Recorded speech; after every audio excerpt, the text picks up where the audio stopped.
My dear dudes, இன்னைக்கு ஒரு horror comedy படத்தை தான் நம்ம பார்க்க போறோம். நம்ம எல்லாருமே நிறைய பிராங்கன்ஸ்டைன் படம் பார்த்திருப்போம். எல்லாத்துலயுமே என்ன பண்ணுவானுங்க, ஒரு பைத்தியக்கார சயின்டிஸ்ட் செத்து போன பணத்துக்கு உயிரை கொடுத்துருவாரு. அது அப்புறம் மான்ஸ்டரா மாதிரி நிறைய பிரச்சனை பண்ணி கடைசியா அந்த மான்ஸ்டரை எப்படி அழிச்சாங்கிறத படத்துல காட்டுவாங்க. ஆனா இதுவே அந்த பிராங்கன்ஸ்டைன் கதையே ஒரு லவ் படமா இருந்துச்சுன்னா, இந்த படத்தோட ஒன்லைன் என்னன்னா, பல வருஷங்களுக்கு முன்னாடி செத்து போன பிராங்கன்ஸ்டைனை ஒரு பொண்ணு லவ் பண்றாங்க. சோ அந்த காதலை தேடி இந்த பிராங்கன்ஸ்டைன் உயிரோட வந்துடுறாரு. இதுக்கப்புறம் இவங்களோட காதலுக்கு என்னாச்சு? இதுல கொடுமை என்னன்னா, அந்த பொண்ணுக்கு ஏற்கனவே பர்சனலா நிறைய பிரச்சனை இருக்கும். அதெல்லாம் என்ன, கடைசியா அந்த கதை எப்படிதான் முடிய போகுது? ஆக்சுவலா படத்துக்குள்ள போறதுக்கு முன்னாடி ஒரு முக்கியமான விஷயம், யாராவது தனிமையில இருந்தீங்கன்னா தயவு செஞ்சு இந்த வீடியோ ஸ்கிப் பண்ணிடுறது நல்லது. தனியா இருக்கிறது வேற, தனிமையில இருக்கிறது வேற. தனியா இந்த சென்ஸ் வீட்ல யாரும் இல்ல அப்படி இருந்துச்சுன்னா பிரச்சனை இல்ல. ஏன்னா உங்களுக்கு வீட்ல யாரும் இல்லனாலும் நீங்க சோஷியலா வெளியே போகும்போதோ இல்லாட்டி போன் கால்லயோ ஃபேமிலி ஃப்ரெண்ட்ஸ்னு இந்த மாதிரி நிறைய பேர் இருப்பாங்க. அது தனியா இருக்கிறது. நீங்க வீடியோ பாருங்க, பிரச்சனை இல்ல. வீட்லயும் குடும்பம்னு ஒன்று இருக்கு, சோஷியலாவும் மனுஷங்க நிறைய பேர் இருக்காங்க. ஆனா எனக்கு தனியா இருக்க மாதிரியே ஃபீல் ஆகுது. இந்த ஒரு தனிமை ஃபீலிங்ல நீங்க இருந்தீங்கன்னா அவங்க எல்லாருக்கும் ஒரே ஒரு ரெக்வெஸ்ட், நம்ம சேனல்ல நிறைய நல்ல காமெடி படம் எல்லாம் போட்டிருக்கோம், அதை போயிட்டு பாருங்க. இதை விட்டுருங்க, ஓகேவா? ஏன்னா தனியா இருக்கிறவங்க படத்தை பாத்தீங்கன்னா என்னடா அது லூஸ் மாதிரி பண்ணிட்டு இருக்காங்கன்னு தோணும். ஆனா இதுவே தனிமையில இருக்கவங்க பாத்தீங்கன்னா கொஞ்சம் கஷ்டம், பிரச்சனை ஆகிறதுக்கு சான்ஸ் இருக்கு. சரி, ஓகே. இது எல்லாத்தையுமே 2024ல ரிலீஸ் ஆன லீசா பிராங்கன்ஸ்டைனுங்கிற இந்த படத்துல தான் நம்ம பார்க்க போறோம். பட் அதுக்கு முன்னாடி இது குரல் தமிழ் சேனல். வீடியோக்கு கீழே ஒரு லைக் சப்ஸ்கிரைப் பட்டன் இருக்கு. எப்ப நம்ம சேனல்ல ஸ்ட்ரைக் அடிச்சு தூக்குவாங்கன்னே தெரியாது. சோ ஏதாவது ஒன்று ஜாயின் பண்ணிக்கங்க. ஓகே, நான் உங்களோட நண்பன் மச்சான் தோஸ்து அமிகோ. படத்தோட ஸ்டார்டிங் சீன்ல அனிமேஷன்ல பல வருஷங்களுக்கு முன்னாடி நடந்த ஒரு கதையை காமிக்கிறாங்க. பிராங்கன்ஸ்டைன் சின்ன வயசுலயே அப்பா அம்மா இறந்ததுக்கு அப்புறம் அவரோட திறமையால ஒரு நல்ல பியானோ பிளேயரா மாறினாரு. அதுக்கப்புறம் அவரோட பேண்ட்ல இருக்க ஒரு சிங்கரை லவ் பண்ணி இப்படி வாழ்க்கை செம்ம அழகா போயிட்டு இருக்கும் போது அந்த சமயத்துல ஒரு ட்விஸ்ட், அதே பேண்ட்ல இருக்க ஒரு கிட்டாரிஸ்ட நம்ம பிராங்கன்ஸ்டைன் லவ் பண்ற பொண்ணு லவ் பண்ண ஆரம்பிக்கிறாங்க. அதனால நம்மளோட காதல் பிரேக்கப் ஆக அதுக்கப்புறம் தலைவன் தேவதாசா சுத்த ஆரம்பிச்சிடறான். இருந்தாலும் பரவாயில்ல, நான் ஆதித்ய வர்மா மாதிரி கம்பேக் கொடுப்பேன்டா அப்படி இருக்க நம்ம தலைவனோட ஆசையில தோசையை போடுற மாதிரி ஒரு சம்பவம் நடந்துருது. எஸ், ஒரு சின்ன கன்ஸ்ட்ரக்ஷன் ஆக்சிடென்ட்ல பிராங்கன்ஸ்டைன் இறந்து போயிட்டாரு. இப்ப கட் பண்ணி பல வருஷங்கள் கழிச்சு பாத்ரூம்ல இருக்க ஒரு பொண்ணை காமிக்கிறாங்க. இவங்க தான் இந்த படத்துடைய ஹீரோயின் லீசா. அவங்க ஹேரை கரெக்ட் பண்ணிட்டு இருக்கும் போது உள்ளுக்குள்ள இன்னொரு பொண்ணு வராங்க இல்லையா, இவங்களோட பேரு டாஃபி. நம்ம லீசாவுடைய அக்கா மாதிரி ஒரே வீட்டுல இருக்காங்க, பாத்ரூம்குள்ள எல்லாம் வராங்க. ஆனா அக்கா மாதிரின்னு சொல்றேன்னு கேட்டீங்கன்னா போக போக புரியும். இப்ப ரெண்டு பேருமே ஒரு பார்ட்டிக்கு கிளம்பிட்டு இருக்காங்க. ஆக்சுவலா நம்ம ஹீரோயின் லீசாக்கு வர்றதுக்கு விருப்பமே இல்ல. இருந்தாலும் டாஃபி கம்பல் பண்றதுனால அவங்களும் வரேன்னு ஒத்துக்க, ஏய் என்னடி மேக்கப் இது, ஸ்கின் எல்லாம் பாரு இப்படி இருக்கு, வெளியில என்னோட எலக்ட்ரிக் டேனர் இருக்கு, நீ போய் அதுல படுத்துக்கோ, உடம்பு ஃபுல் டேன் ஆயிரும், சீக்கிரம் போயிட்டு வா அப்படின்ற மாதிரி சொல்ல நம்ம லீசாவும் இப்ப வெளியே போறாங்க. கராஜ்ல உடம்ப டேன் பண்றதுக்காக எல்லாம் இடம் வச்சிருக்காங்க பாருங்க. ஆக்சுவலா கதை நடக்கிறது பல வருஷங்களுக்கு முன்னாடி 90s 80s. இப்ப அங்க கராஜ்ல உள்ள அந்த டேன் மெஷின்ல போய் படுக்கும்போது திடீர்னு பார்த்தா மெஷின்ல கரண்ட் பாஸ் ஆகி நம்ம ஹீரோயின் கத்துற சவுண்ட் தான் கேக்குது. கட் பண்ணா நம்ம ஹீரோயினும் டாஃபியும் கார்ல போயிட்டு இருக்காங்க. ஏய் சாரி டி, மெஷின் ரிப்பேர் ஆனது எனக்கு தெரியாது அப்படின்னும் போது, சரி பரவாயில்ல விடுக்கா, நீ என்ன வேணும்னே பண்ண அப்படின்னு உங்க சொல்லிட்டு இருக்க. என்ன மூஞ்செல்லாம் ஒரு மாதிரி இருக்கு, வழக்கமா யாரு கூடயும் பேச மாட்டேன், ஸ்கூல்ல யாரையாவது இப்ப லவ் பண்ண ஸ்டார்ட் பண்ணிருக்கியா அப்படின்ற மாதிரி கேட்க, நம்ம ஹீரோயினுக்கு மைக்கேல்னு ஒரு பையனை ஸ்கூல்ல பிடிச்சிருக்கு. அப்புறம் என்ன, அவன் கூட போய் பேச வேண்டியது தானே அப்படின்னு டாஃபி சொல்லும் போது, அதை விடு, நான் மனசு விட்டு பேசுறதுக்கு தான் வேற ஒருத்தனை வச்சிருக்கேனே அப்படின்னு சொல்ல டாஃபிக்கு ஒண்ணுமே புரியல. என்னன்னா இவங்க சிட்டில காட்டுக்குள்ள ஒரு பழங்கால சுடுகாட்டு இருக்கு. அந்த இடத்துல ஒரு கல்லறையை ஹீரோயின் கண்டுபிடிச்சிருப்பாங்க. பல வருஷங்களுக்கு முன்னாடி செத்து போன ஒருத்தன் அவனோட சிலையை பார்த்துட்டு நம்ம ஹீரோயின் அவனை தான் லவ் பண்ணிட்டு இருக்கேன்னு சொல்றாங்க. ஐயா பைத்தியம் பிடிச்சிருச்சா என் தங்கச்சிக்கு அப்படின்ற மாதிரி இவங்க யோசிச்சுட்டு இருக்கும் போது, ஏய் நீ யோசிக்கிற மாதிரி எல்லாம் இல்ல, அவனோட சிலை பிடிச்சிருந்துச்சு, பிளஸ் அவன் கல்யாணம் ஆகாதவன், அவன் இருந்தா நல்லா இருந்திருக்கும், அவனோட பேரு பிராங்கன்ஸ்டைன் அப்படின்ற மாதிரி சொல்ல, ஃபர்ஸ்ட் சீன்ல ஒரு அனிமேஷன் கதை நடந்துச்சுல்ல, அந்த செத்து போன பிராங்கன்ஸ்டைனை தான் நம்ம ஹீரோயின் லவ் பண்றதா சொல்றாங்க. ஆக்சுவலா லவ் பண்றாங்களான்னு கூட தெரியல. இப்ப ரெண்டு பேருமே அவங்க ஸ்கூல் பசங்க நடத்துற பார்ட்டிக்கு வந்து சேர டாஃபி அவங்களோட ஃப்ரெண்ட்ஸ் கூட பேசும்போது நம்ம ஹீரோயின் மட்டும் தனியாவே சுத்திட்டு இருக்காங்க. அவங்களுக்கு அவ்வளவா ஃப்ரெண்ட்ஸ்னு யாரும் இல்ல போல இருக்கு. இதை பத்திலாம் டாஃபியோட ஃப்ரெண்ட்ஸ் அவங்க கிட்ட கேட்கும்போது, ஏய் அதை நான் யாரையும் சொல்ல மாட்டேன், சரி ஓகே நீங்க எல்லாரும் என்னோட பெஸ்ட் ஃப்ரெண்ட்ஸ் தானே, அதனால உங்ககிட்ட சொல்றேன். லீசாவும் நம்மள மாதிரி ஒரு நார்மலான பொண்ணா தான் இருந்தா. ஒரு நாள் வீட்டுல அவளோட அம்மா கூட தனியா இருந்தபோது ஒரு சைக்கோ கொலைகார வீட்டுக்குள்ள வந்து திருடும் போது அவங்களோட அம்மாவை கொலை பண்ணிட்டு போயிட்டான். இது எல்லாமே நடக்கும்போது லீசாவும் அந்த இடத்துல தான் இருந்திருக்கா. அவ அம்மாவோட சாவை கண்ணு முன்னாடி பார்த்ததுல ரொம்ப நாட்கள் மென்டல் ஹாஸ்பிட்டல்ல இருந்தானா பாத்துக்கேன். எங்க அம்மாவும் அதே ஹாஸ்பிட்டல்ல தான் நர்ஸா வேலை பார்த்துட்டு இருந்தாங்க. லீசாவுடைய அப்பாக்கும் எங்க அம்மாக்கும் லவ் செட் ஆக அதுக்கப்புறம் அவ எனக்கு தங்கச்சி ஆயிட்டா. இதுதான் நடந்துச்சு. அவ என்னோட ஸ்டெப் சிஸ்டர் அப்படின்ற மாதிரி சொல்லும் போது, லீசாவோட அம்மா இறந்து போனதுக்கு அப்புறம் அவங்களோட அப்பா டாஃபியோட அம்மாவை தான் ரெண்டாவதா கல்யாணம் பண்ணிருக்காரு. இருப்பாரு. அதனால தான் இவங்க 2 பேரும் சிஸ்டர்ஸ். இப்ப புரிஞ்சிருக்கும்னு நினைக்கிறேன். இப்படி இவங்க கதை எல்லாத்தையும் சொல்லிட்டு இருக்கும்போது அந்த சைடு ஹீரோயின் ஏதாவது குடிக்கலாம்னு சொல்லி டின் கேன்ல ஜூஸ் தேடிட்டு இருக்காங்க. அந்த சமயத்துல பின்னாடி ஒருத்தர் வந்துட்டு, என்னம்மா யார்ட்டையும் பேசவே மாட்டேன்னு நினைச்சேன், அதிசயமா பார்ட்டிக்கெல்லாம் வந்திருக்கீங்க அப்படின்ற மாதிரி கேட்கும்போது, வழக்கமா நம்மள கலாய்க்கிறவன் எவனோ வந்திருக்கான்னு நினைச்சிட்டு தான் லீசாவும் திரும்புறாங்க. அது யாருன்னா மைக்கேல். லீசா சொல்லியிருப்பாங்கல்ல ஒரு பையன் மேல கிரஷ் இருக்குன்னு, அவன் தான் வந்து பேசிட்டு இருக்கான். அவனை பார்த்துட்டு லீசா ஜொல்லு விட்டுட்டு இருக்கும் போது பக்கத்துல ஒரு பொண்ணு வந்துட்டு லீசா கிட்ட ஏதோ ஒரு ட்ரிங்க கொடுக்குறா. ஃபர்ஸ்ட் லீசா குடிக்க மாட்டேன்னு தான் சொல்றாங்க.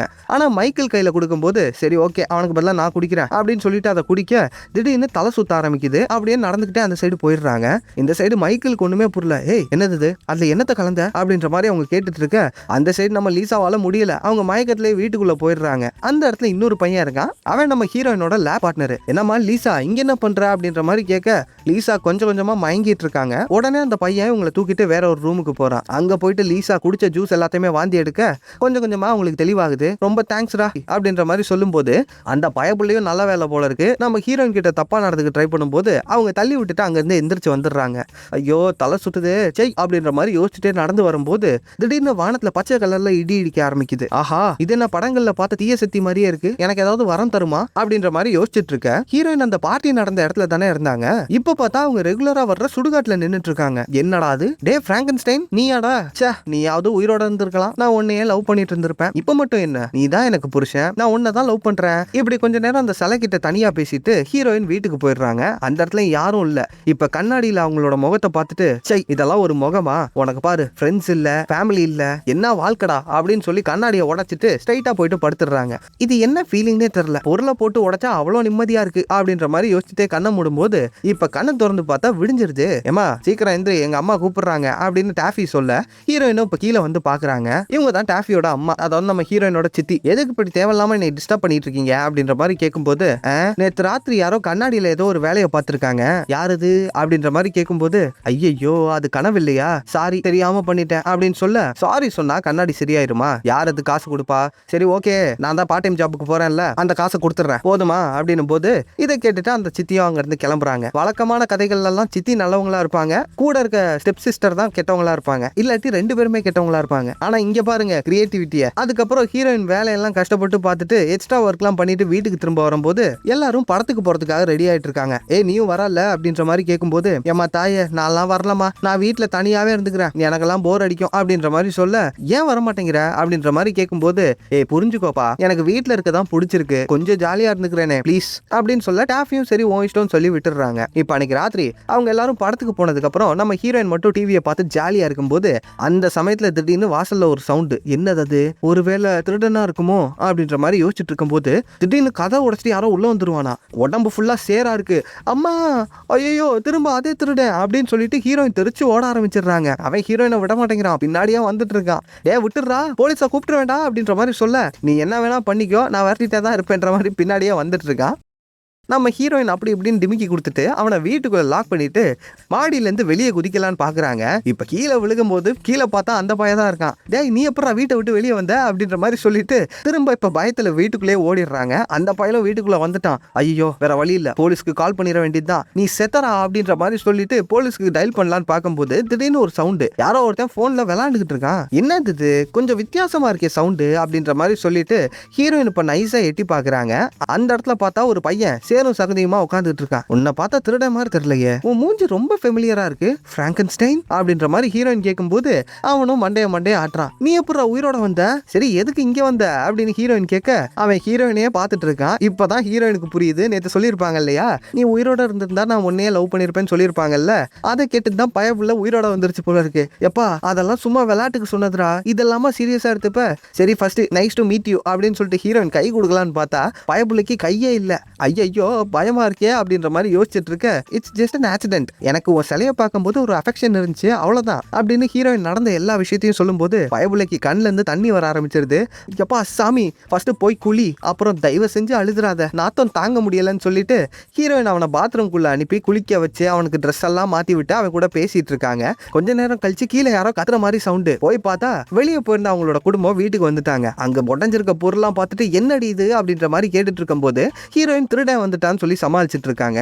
அப்படியா, அப்ப அந்த திருடன் எங்க அப்படின்னு அவங்க கேட்க, அவனா நான் அடிச்சு விரட்டிட்டேன், எப்படி தைரியசாலி இல்ல நீ கேவலமா சமாளிக்கும் போது, இல்ல எனக்கு என்னமோ தப்பா படுது, ஒருவேளை நீ பைத்தியம் ஆயிட்டியா, டாஃபி மென்டல் ஹாஸ்பிட்டலுக்கு ஃபோன் பண்ணு அப்படின்னு சித்தி சொன்ன உடனே இவங்களுக்கு பயமாயிடுது. ஏன்னா சின்ன வயசுல லீசா மென்டல் ஹாஸ்பிட்டல்ல தான் இருந்திருப்பாங்க. ரொம்ப கொடுமைப்படுத்துவானுங்களாம். இது எல்லாத்தையும் சொல்லி வேணான்னு சொல்ல, அம்மா கொஞ்சம் வாயை மூடு லீசா, நீ மேல போய் தூங்குமா, இவங்க அப்படிதான் ஏதாவது ஒன்று சொல்லிக்கிட்டே இருப்பாங்க அப்படின்ற மாதிரி சொந்த அப்பா கூட வீட்டுல மிச்சர் தான் தின்னுட்டு இருக்காரு. ஆனா டாஃபி மட்டும் தான் லீசாக்கு அவ்வளவு சப்போர்ட் பண்ணிட்டு இருக்காங்க வீட்டுல. இப்ப ஹீரோயின் ரூம்குள்ள போயிட்டு நமக்குன்னு யாருமே இல்லையே அப்படின்னு சொல்லி அழுதுட்டே படுத்துட்டு இருக்காங்க. இப்ப அடுத்த நாள் ஸ்கூலுக்கு கிளம்பலான்னு பார்க்கும்போது ட்ரெஸ்ஸிங் ரூம்குள்ள தான் பிராங்கன்ஸ்டைனும் நின்றுட்டு இருக்கான். குட் மார்னிங் டா, கொஞ்சம் ட்ரெஸ் எடுக்கணும் தள்ளு அப்படின்ற மாதிரி சொல்ல, பிராங்கன்ஸ்டைன் நம்ம ஹீரோக்கு ஒரு ட்ரெஸ் எடுத்து கொடுக்குறாரு. அது பார்க்க சகிக்கல. டே இதெல்லாம் போட்டு போனா சிரிப்பாங்கடா, தள்ளு நான் வேற எடுத்துக்கிறேன்னு சொன்னாலும் கேட்க மாட்டேங்கிறான். சரி பரவாயில்ல, எப்படி இருந்தாலும் என்கிட்ட எவனும் பேச போறது இல்ல, எதுக்கு அப்படின்ற மாதிரி சொல்லிட்டு ஹீரோயின் அந்த ட்ரெஸ்ஸை போட்டு ஸ்கூலுக்கு போறாங்க. ஸ்கூல்ல இருக்க அவங்களோட கபோர்டை ஓபன் பண்ணிட்டு இருக்கும்போது அந்த சமயத்துல பக்கத்துல அந்த மைக்கேல் வந்து ஹீரோயின் கிட்ட பேச ட்ரை பண்றான். கிளாஸ்ல நோட்ஸ் மிஸ் பண்ணிட்டேன், உங்ககிட்ட இருக்கான்னு சொல்லி ஹீரோயின் கூட க்ளோஸா வந்து பேசலாம்னு ட்ரை பண்ணும்போது டாஃபி நடுவுல வந்துடுறாங்க. தம்பி மைக்கேல், என் தங்கச்சியோட பாதுகாப்பு எனக்கு ரொம்ப முக்கியம், கொஞ்சம் அந்த சைடு போறீங்களா அப்படின்ற மாதிரி சொல்லும்போது அவனும் அங்க இருந்து போயிடுறான். ஏண்டி ஊர்ல எத்தனையோ நல்லவனுங்க இருக்கானுங்க, ஏன் இந்த மைக்கேல் பின்னாடி சுத்திட்டு இருக்க அப்படின்ற மாதிரி கேட்கும்போது, அதெல்லாம் விடுக்கா, சரி என்ன விஷயம் அப்படின்ற மாதிரி கேட்கும்போது, அம்மா ராத்திரி ட்ரிப்புக்கு போறாங்க உனக்கு தெரியும்ல, அதான் நானும் நீ கொஞ்சம் வெளியே போலான்னு இருக்கேன், ஃப்ரெண்ட்ஸ் கூட பார்ட்டி, அப்பா மட்டும் தான் வீட்டுல இருப்பாரு, நீ சமாளிச்சுக்கேன், எப்படியும் அம்மா வர்றதுக்கு 4-5 நாள் ஆகும்ல அப்படின்ற மாதிரி சொல்ல, இது எல்லாத்தையுமே கேட்டுட்டு ஹீரோயின், அவ்வளவுதானே நான் பாத்துக்கிறேன், இன்னைக்கு அப்பா வர்றதுக்கும் லேட் ஆகும், நான் மட்டும் தான் வீட்டுல இருப்பேன், இதென்ன எனக்கு புதுசா, நீ பத்திரமா போயிட்டு வா அப்படின்ற மாதிரி சொல்லி அனுப்ப அவங்களும் சிரிச்சுட்டே அங்க இருந்து கிளம்புறாங்க. இப்ப வீட்டுக்கு போயிட்டு பிராங்கன்ஸ்டைன் கிட்ட நடந்த எல்லா விஷயத்தையும் சொல்லி ஹீரோயின் சிரிச்சிட்டு இருக்காங்க. அவனுக்கு லைட்டா காண்டாகுது, இருந்தாலும் ஹீரோயின் சந்தோஷமா இருக்காங்கன்னு சொல்லி அவன் யோசிச்சுட்டு இருக்கும் போது அப்பன்னு பார்த்து சித்தி மேல வந்துட்டு இருக்காங்க. என்னது அவங்க வர்ற சவுண்டு கேக்குது, அவங்க ட்ரிப்புக்கு போயிருக்கணுமே அப்படின்ற மாதிரி யோசிச்சுட்டு பிராங்கன்ஸ்டைனை ஒழிச்சு வச்சுட்டு இப்ப கதவை திறக்கிறாங்க. என்ன சித்தி ஊருக்கு போலையா அப்படின்ற மாதிரி கேட்க, ட்ரிப்புக்கு நான் போல, எனக்கு சந்தேகம் ஸ்டார்டிங்லயே இருந்துச்சு, ஆனா இப்ப கன்ஃபார்மே பண்ணிட்டேன், தனியா பேசிட்டு இருக்கல, பைத்தியக்கார ஹாஸ்பிட்டலுக்கு போன் பண்ணிட வேண்டியதுதான் அப்படின்ற மாதிரி சொல்லும்போது இதை கேட்ட உடனே நம்ம ஹீரோயின் பயந்துட்டே நின்றுட்டு இருக்காங்க. சித்தி நான் உங்களுக்கு என்ன பாவம் பண்ணேன், ஏன் இப்படி போட்டு என்னை சாவடிக்கிறீங்க அப்படின்ற மாதிரி கேட்கும்போது, நான் உன் நல்லதுக்காக தான் எல்லாத்தையுமே பண்றேன், என் குடும்பத்துக்குள்ள நீ இருக்கிற வரைக்கும் என்னால சந்தோஷமா இருக்க முடியாது, உங்க அம்மாவை மாதிரியே உனக்கும் சேட் எண்டிங் தான் அப்படின்னு அவங்க வில்லத்தனமா சிரிச்சிட்டு இருக்கும் போது பின்னாடில இருந்து டங்குன்னு ஒரு அடி, யாரு நம்ம பிராங்கன்ஸ்டைன் தான் தலையிலேயே போட்டுறான். என்னடா பண்ண அப்படின்னு ஹீரோயின் பார்த்துட்டு இருக்கும் போது அங்க சித்தி ஸ்பாட்லயே காலி. இப்ப அந்த பயவுள்ள என்ன பண்ணுது, சித்தியோட காதை தனியா வெட்டி எடுத்துடுறான், ஏன்னா இவனுக்கு காது இல்ல. இப்ப இதை அவனுக்கு தக்க சொல்லி கேட்டுட்டு இருக்கும் போது, அடா பாவி கொலை பண்ணிட்டியடா கொலகாரா அப்படின்னு சொல்லி ஹீரோயின் பயந்துட்டு இருக்காங்க. அப்புறம் கொஞ்ச நேரம் கழிச்சு, பரவாயில்ல இவெல்லாம் சாக வேண்டியவதான், என்னையா பைத்தியக்கார ஹாஸ்பிட்டலுக்கு அனுப்பணும்னு சொல்ற, சாவுடி உன் காதெல்லாம் அப்புறம் தப்போம், ஃபர்ஸ்ட் இந்த பாடியை டிஸ்போஸ் பண்ணணும், என்ன பண்ணலாம் அப்படின்ற மாதிரி யோசிச்சுட்டு இருக்கும் போது கட் பண்ணா பிராங்கன்ஸ்டைனோட கல்லறைக்கு தான் ஹீரோயின் சித்தியை கூட்டிட்டு வந்திருக்காங்க. அந்த இடத்துல போட்டு புதைச்சு வைக்க வீட்டுக்கு வந்ததுக்கு அப்புறம் ஹீரோயின் காதை தச்சு விட்டுறாங்க. என்னப்பா காது கேக்குதா அப்படின்ற மாதிரி சொல்லும் போது, காது கேட்க மாட்டேங்குதா, சரி விடு, காதே இல்லாம இருக்கிறதுக்கு அலங்காரத்துக்காவது நல்லா இருக்குல்ல, உன் ஸ்கின் ஏன் எவ்வளவு கேவலமா இருக்கு, வெளியில ஒரு மிஷின் இருக்குப்பா, ஸ்கின்னை நல்லா க்ளோ பண்ணும், வா வா வா அங்க போய் அந்த மெஷின்குள்ள உன்னை படுக்க வைப்போம் அப்படின்ற மாதிரி சொல்லிட்டு ஹீரோயின் அவனை அந்த மெஷின்குள்ள படுக்க வைக்கிறாங்க. அந்த மிஷின் தான் ஏற்கனவே ரிப்பேர் ஆயிருக்கு, ஆனா அதை மறந்துட்டு ஹீரோயின் அவனை படுக்க வைக்கும் போது இப்ப ஷாக் அடிச்சு அவன் வெளியே வரான். ஆளோட கலர்ல கொஞ்சம் சேஞ்ச் தெரியுது, முதல்ல இருந்ததை விட ஸ்கின்னோட டேமேஜ் எல்லாம் கம்மி ஆயிடுச்சு, லைட்டா மனுஷன் மாதிரி மாறிட்டு இருக்கான். என்னப்பா இது அதிசயமா இருக்கு அப்படின்னு சொல்லி ஹீரோயின் பக்கத்துல வரும்போது பயமுள்ளைக்கு காதும் கேக்குதுங்க. ஹீரோயினோட சித்தியோட காது அவன் காது மாதிரி ஆயிடுச்சு. இந்த மெஷின் ரிப்பேர் ஆனதும் நல்லதுக்கு தான், நீ மனுஷனா மாறிடலாம் போல இருக்கே, என் சித்தி இல்லாதது சந்தோஷமா இருக்குப்பா, அடுத்து என்ன வேணும் அப்படின்ற மாதிரி கேட்க அந்த பய உள்ள கையை காட்டுறான். டேய் அதெல்லாம் முடியாது அப்படின்னு ஹீரோயின் சொல்ல, அடுத்த நாள் ஹீரோயின் ட்ரெஸ் எல்லாம் மாட்டிக்கிட்டு ஸ்கூலுக்கு கிளம்பி வரும்போது அங்க டாஃபியும் அப்பாவும் உட்காந்து சாப்பிட்டுட்டு இருக்காங்க. அம்மா ட்ரிப்புக்கு போயிட்டதா ஹீரோயின் ஏற்கனவே போய் சொல்லிட்டாங்க போல இருக்கு, அதை அவங்களும் நம்பிட்டாங்க. இப்ப லீசா குஷியா ஸ்கூலுக்கு போனதுக்கு அப்புறம் இன்னைக்கு சொல்ற இடத்துக்கு வாயேன், எஸ் ஆர் நோ அப்படின்ற மாதிரி ஒரு பேப்பர்ல எழுதி யாரோ ஒருத்தரோட கபோர்டுக்குள்ள வச்சிடுறாங்க. கிளாஸ்லயும் மைக்ல தான் சைட் அடிச்சிட்டு இருக்காங்க. இப்ப ஈவினிங் ஸ்கூல் முடிஞ்சதுக்கு அப்புறம் என்ன போட்டிருப்பான் தெரியலையே, எஸ் ஆ நோவா அப்படின்னு சொல்லிட்டு ஹீரோயின் கபோர்டை ஓபன் பண்ணி பார்க்கும்போது பேப்பர்ல எஸ்ன்னு போட்டிருக்கு. என்ன மீட் பண்ண வர்றான்டா அப்படின்ற மாதிரி சொல்லிட்டு ஹீரோயின் அங்க போய் டேபிள்ல உட்காந்து வெயிட் பண்ணிட்டு இருக்காங்க. இப்ப பின்னாடி பார்த்தா வந்திருக்கிறது மைக்கேல் இல்ல, அந்த பார்ட்டியில ஹீரோயினை தனியா கூட்டு போய் தப்பா நடந்துக்கு ட்ரை பண்ணிருப்பான்ல லேப் பார்ட்னர், அவனை தான் ஹீரோயின் கூப்பிட்டுருப்பாங்க. இப்ப அவன் அந்த சுடுகாட்டு கூட்டிட்டு போகும்போது, என்னம்மா இங்க கூட்டிட்டு வந்திருக்க அப்படின்ற மாதிரி கேட்க, ஒண்ணும் இல்லடா அன்னைக்கு நீ என்கிட்ட கேட்ட என்னால முடியல, இன்னைக்கு உனக்காக பண்ணலான்னு ஒத்துக்கிட்டேன், ரெடியா அப்படின்ற மாதிரி சொல்லும் போது, எனக்கு தெரியும் உனக்கு நீ ரொம்ப பிடிக்கும் தானே, ஆமா ரொம்ப, எங்க கண்ண மூடு அப்படின்ற மாதிரி சொல்லும் போது அந்த பயலும் கண்ண மூடிட்டு இருக்கான். இப்ப மண்ணு கடியில இருந்து ஹீரோ வெளியே வந்து அவன் கையில ஒரே போடு, கையை துண்டா போயிடுது. ஏய் ஜாலி அப்படின்ற மாதிரி ஹீரோயின் கதை. இதை பார்த்துட்டு ஐயோ சைக்கோங்க அப்படின்னு சொல்லிட்டு அந்த லேப் பார்ட்னர் ஓடலாம் ட்ரை பண்ணும்போது பிராங்கன்ஸ்டைன் கோடாலி எடுத்து ஒரே போடு, பயபுள்ள அங்கேயே காலி. அவனையும் அதே இடத்துல புதைச்சிட்டு அவனோட கையை வீட்டுக்கு கொண்டு வந்து நம்ம பிராங்கன்ஸ்டைனுக்கு ஹீரோயின் தச்சு விட்டுட்டு இருக்காங்க. இப்ப திரும்ப அந்த மெஷின்குள்ள போட்டு வெளியே எடுக்கும் போது பயபுள்ளைக்கு கையும் வந்துருச்சு. இன்னமும் மனுஷன் ஆயிட்டான். பரவாயில்லையே, அடுத்து என்னடா பண்ணலாம் அப்படின்ற மாதிரி ஹீரோயின் கேட்கும்போது வேற என்ன டான்ஸ் தான் அப்படின்னு சொல்லி ரெண்டு பேரும் ஒன்னா டான்ஸ் ஆடிட்டு இருக்காங்க. இப்ப வீட்டுக்குள்ள போனதுக்கு அப்புறம் அந்த இடத்துல ஹீரோயினோட பழைய கீபோர்ட் இருக்கு. உனக்கு வாசிக்க தெரியுமா அப்படின்ற மாதிரி அவன் கண்ணாலேயே கேட்கும்போது ஆக்சுவலா நான் இதை சொன்னேன்னு தெரியல, பிராங்கன்ஸ்டைனால பேச முடியாது, பயபுள்ளைக்கு நாக்கு அழுகி போயிருக்கும். இது எல்லாத்தையுமே அவன் கையை காமிச்சு தான் கேட்கிறான். என்னோட பியானோ தான், நான் சின்ன வயசுல ஒரு பாட்டு எழுதி அதை கம்போஸ் பண்ணிட்டு இருப்பேன், இப்ப அதெல்லாம் விட்டு ரொம்ப நாள் ஆச்சுன்ற மாதிரி சொல்லும்போது இவர் போய் அங்க நோட்ஸை பார்த்துட்டு நம்ம பிராங்கன்ஸ்டைன் அந்த பாட்டை வாசிக்க ஆரம்பிக்கிறாரு. உடனே நம்ம ஹீரோயினும் கோரஸ்ல பாட்டு பாட அந்த நைட்டு ஃபுல்லா அப்படியே ரொமான்டிக்கா போயிட்டு இருக்கு. ஆனா அந்த பாட்டுல நிறைய சோகம் தான் இருக்கும். ஏன்னா ஹீரோயின் மென்டல் ஹாஸ்பிட்டல்ல இருக்கும்போது அந்த பாட்டை எழுதியிருப்பாங்க. பிராங்கு நீ அழுகிறதானே, எப்பா கப்பு தாங்கலடா, அழுது தொலையாதடா அப்படின்ற மாதிரி ஹீரோயின் யோசிச்சுட்டு இருக்காங்க. இப்ப ரொம்ப நேரம் கழிச்சு நம்ம ஹீரோயின் அவங்களோட அப்பா கூட டிவி பார்த்துட்டு இருக்கும் போது இன்னைக்கு ஒர்க்ல சம்பவம் வேற மாதிரி பண்ணிட்டேன், இதை உடனே எங்க அம்மா கிட்ட சொல்லணும், நான் போய் ஃபோன் பண்ணி பேசுறேன் அப்படின்னு சொல்லிட்டு அவங்க கிளம்புறாங்க. இதை பார்த்துட்டு ஹீரோயினுக்கு ஷாக்கு. எதுக்கு இப்போ கால் பண்ற, பேசாம நாளைக்கு பண்ணலாமே அப்படின்னு போது அதெல்லாம் முடியாது, போய் இப்பே பேச போறேன் அப்படின்னு சொல்லி போய் பேசலான்னு பாக்குறாங்க. ஐயோ சுத்தம்டா நைனா, எனக்கு தூக்கம் வருது, நான் ரூமுக்கு போறேன் அப்படின்னு சொல்லிட்டு ஹீரோயின் பிராங்கன்ஸ்டைன் கிட்ட வந்து பேசிட்டு இருக்காங்க. அந்த சமயத்துல மேல குட்டு குட்டுன்னு ஓடி வர்ற மாதிரி ஒரு சவுண்டு. யாரு? டாஃபி தான். லீசா எங்க அம்மாவை காணும் அப்படின்ற மாதிரி அவங்க கத்தும் போது என்னடி சொல்ற அப்படின்னு ஹீரோயினும் தெரியாத மாதிரியே கேட்குறாங்க. அங்க லீசா நடந்த எல்லா விஷயத்தையுமே சொல்லிட்டு ஹோட்டல்ல அவங்க செக்கினே பண்ணலையா, அவங்கள காணும், ஒருவேளை அவங்களை யாராவது கடத்திட்டு போயிட்டாங்களா அப்படின்னு அவங்க இஷ்டத்துக்கு கதையா சொல்லிட்டு இருக்கும் போது நம்ம ஹீரோயின் ஃபீல் பண்ணிக்கிட்டே தரைய பாக்குறாங்க.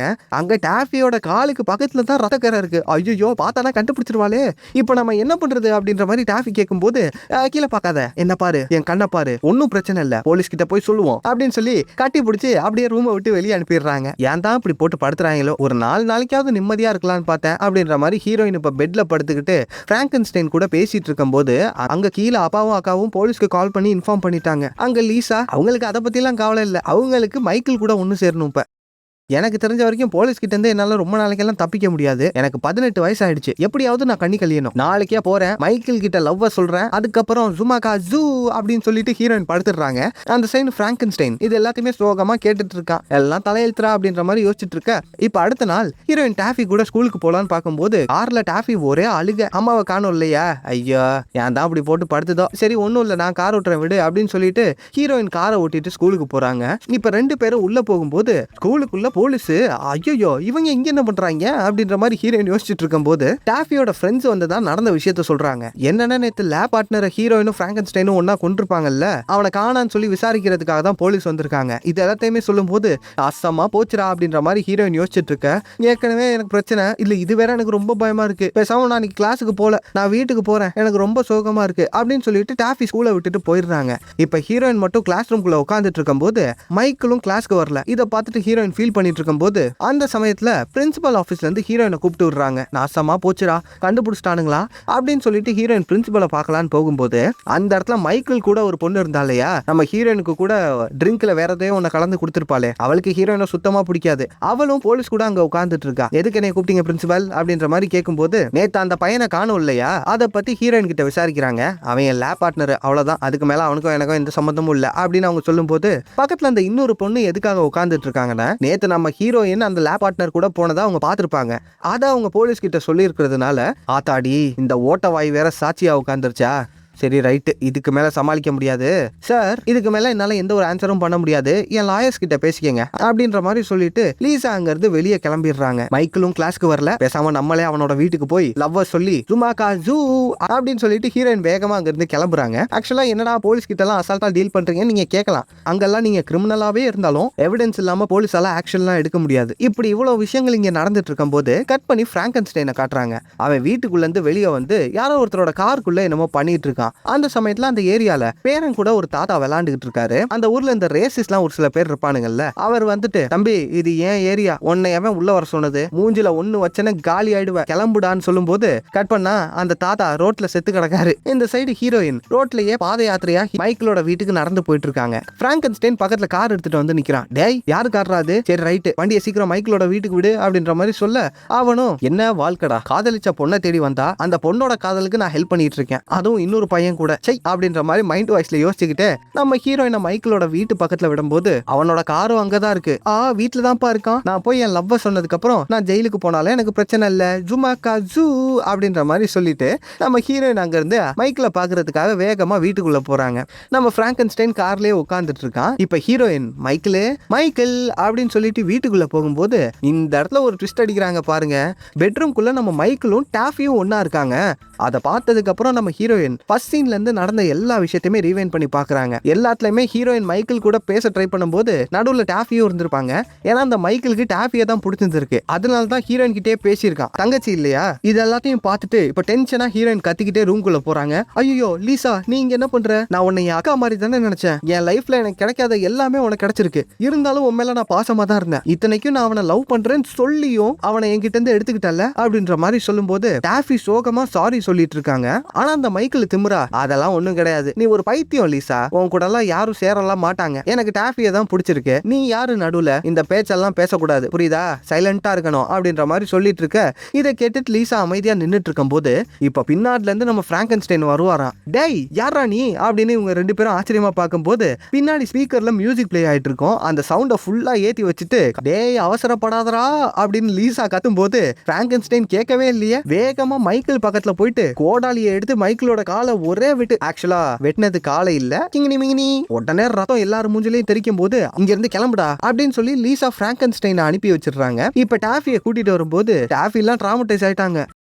டாஃபி மூஞ்சி ஃபுல்லா ரத்தம். அவங்க பயத்துல இருக்கும்போது அந்த பிராங்கன்ஸ்டைனை சும்மா விட மாட்டேன், என்ன மன்னிச்சிரு டாஃபி, அந்த பிராங்கன்ஸ்டைன் எங்க போயிருப்பான்னு எனக்கு தெரியும் அப்படின்னு சொல்லிட்டு லீசா டாஃபியை கூட்டிட்டு ஒரு காட்டுக்கு எதிரில வந்து காரை நிறுத்துறாங்க. பக்கத்துலயே தான் நம்ம பிராங்கன்ஸ்டைனோட காரும் இருக்கு. டாஃபி நீனா எனக்கு ரொம்ப பிடிக்கும், நான் உன்னை அக்காவா தான் பாக்குறேன், நீயும் என்ன தங்கச்சியா தான் பாக்குறேன்னு எனக்கும் தெரியும், தயவு செஞ்சு என்ன மன்னிச்சிரு, நீ வீட்டுக்கு போ, இந்த பிரச்சனை ஆரம்பிச்சது என்னாலதான், இதை நான் தான் முடிக்கணும், நான் பாத்துக்கிறேன் அப்படின்னு சொல்லிட்டு ஹீரோயின் கோடாலி எடுத்துட்டு பிராங்கன்ஸ்டைனை கொல்லலாம்னு சொல்லி பொறுமையா உள்ள போயிட்டு இருக்காங்க. இந்த சைடு நம்ம டாஃபி ஆட போங்கடா என்னடா நடந்துச்சுன்னு சொல்லிட்டு இப்படி அவங்க அந்த சைடு பைத்தியம் பிடிச்ச மாதிரி நடந்து போயிட்டு இருக்கும் போது இந்த சைடு ஹீரோயினை காமிச்சா எதிரில தான் பிராங்கன்ஸ்டைன் குழிக்கு முன்னாடி நின்னுட்டு இருக்கான். இப்ப ஹீரோயின் முதுகுலயே கோடாலி எடுத்து ஓங்கி போடலாம் தான் பாக்குறாங்க.